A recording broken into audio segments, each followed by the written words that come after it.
اعوذ باللہ من الشیطان الرجیم بسم اللہ الرحمن الرحیم۔ معزز سامعین و ناظرین، آپ خدمت سلام عرض کرتے ہیں۔ حضرت امام حسن مجتبیٰ علیہ السلام 15 رمضان المبارک اس دنیا میں تشریف لائے ہیں، سن 3 ہجری۔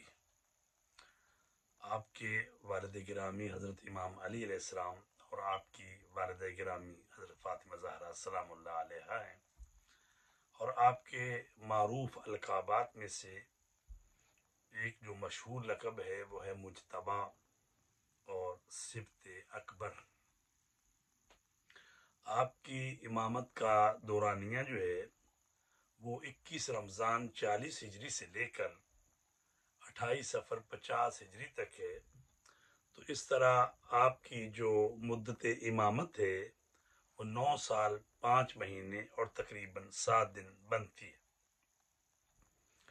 اور مقام شہادت آپ کا مدینہ منورہ ہے، اور آپ کی قبر اطہر جو ہے وہ جنت البقیع مدینہ میں ہے۔ حضرت امام حسن مجتبیٰ سورہ کوثر کا دوسرا مصداق ہیں، سبط اکبر ہیں، لخت جگر مصطفیٰ ہیں، نور نظر مرتضیٰ ہیں، گلشن زہرا کا پہلا پھول ہیں، آسمان امامت و ولایت کا دوسرا درخشندہ ستارہ ہیں، عصمت و طہارت کا چوتھا مصداق عدم ہیں، اور پنجتن پاک کا چوتھا نور جو کہ رمضان المبارک کے مقدس مہینے میں جلوہ گر ہوا۔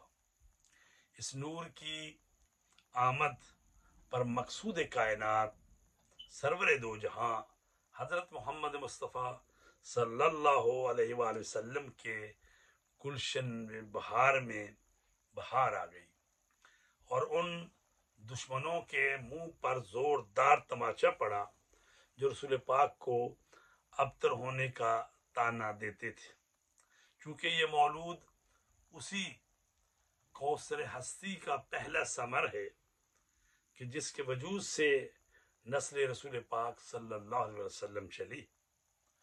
رسول اکرم صلی اللہ علیہ وآلہ وسلم جب مولود کی ولادت کی خبر انہوں نے سنی تو اپنی بیٹی فاطمہ زہرا کے ہاں تشریف لائے۔ خاندان زہرا کے مکین بہت خوش تھے۔ مولود کو رسول کریم نے اپنے ہاتھوں پر لیا اور مولود کے بوسے لیے، دائیں کان میں آذان اور بائیں کان میں اقامت کہی، اللہ کا حکم لے کر جبرائیل امین نازل ہوئے۔ رسول پاک کی خدمت میں سلام عرض کرنے کے بعد کہا کہ یا رسول اللہ، آپ کے بھائی علی مرتضیٰ کی نسبت آپ سے ایسی ہی ہے جیسی کہ حضرت ہارون کی موسیٰ سے تھی، لہذا اس مولود کا نام ہارون کے وسیع موسیٰ کے بڑے بھائی کے نام پر رکھا جائے۔ ان کا نام عبرانی میں شبر تھا، جس کا عربی ترجمہ حسن بنتا ہے، لہذا اللہ تعالیٰ کے حکم سے رسول پاک صلی اللہ علیہ وآلہ وسلم نے مولود کا نام حسن رکھا۔ آپ نے مولا حسن کی ولادت کے 7ویں دن آپ کا عقیقہ کیا، سر کے بالوں کو منڈوا کر اس کے برابر چاندی صدقے میں دی۔ حضرت امام حسن علیہ السلام رسول کریم سے شباہت رکھتے تھے۔ آپ نے امام حسن مجتبیٰ سے مخاطب ہو کر فرمایا، اشبہت خلقی و خلقی، اے میرے بیٹے حسن، صورت اور سیرت میں تم میری تصویر ہو۔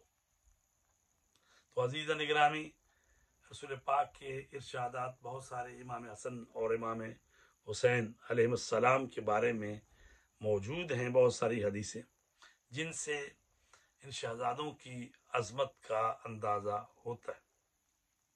ایک دن رسول کریم صلی اللہ علیہ وسلم کی نگاہ شہزادہ حسن پر پڑی کہ گلی میں دوسرے بچوں کے ساتھ کھیل رہے تھے۔